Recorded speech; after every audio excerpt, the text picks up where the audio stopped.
收看11节的感动时刻。今天课庄小旅行，我们到屏东内埔，内埔老街特色十足，有古灶柴烧蒸出的客家板条，也有客家阿婆的甜酒酿，更有铁丸石创作的砚台。老街有古早味，也有艺文气息。透过镜头带您一块感受。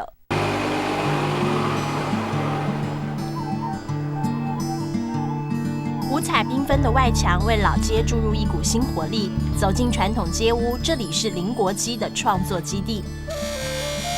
先抛光，再雕刻，爱石成痴的林国基成天与石头为伍，对铁丸石的特性了若指掌。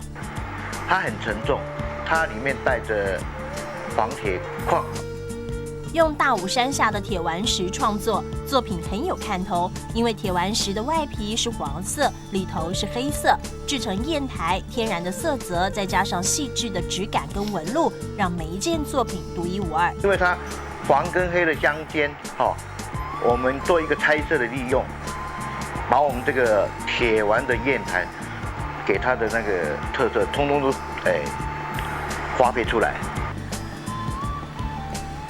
老街里的每个转角都有惊喜，像是这一间客家板条店，来过的游客念念不忘，因为传统灶头蒸出来的板条飘着浓浓的古早味。我们这个灶头有80年的历史了，这样子，我是第3代。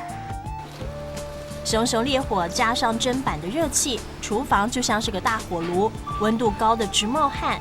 虽然辛苦，但是老板娘坚持古法制作。因为你烧木材，它是慢慢的熟，慢慢的熟起来，所以那个 Q 度是慢慢的产生这样子。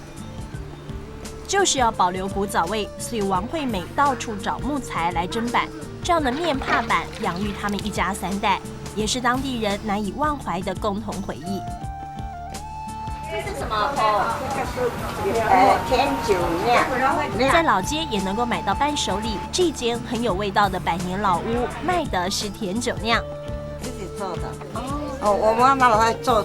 我小时候我很会偷吃。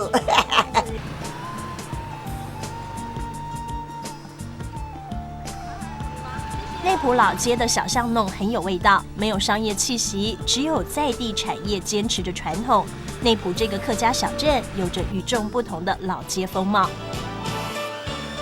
大武山下千年的蕴藏，在黝黑与琥珀间闪耀。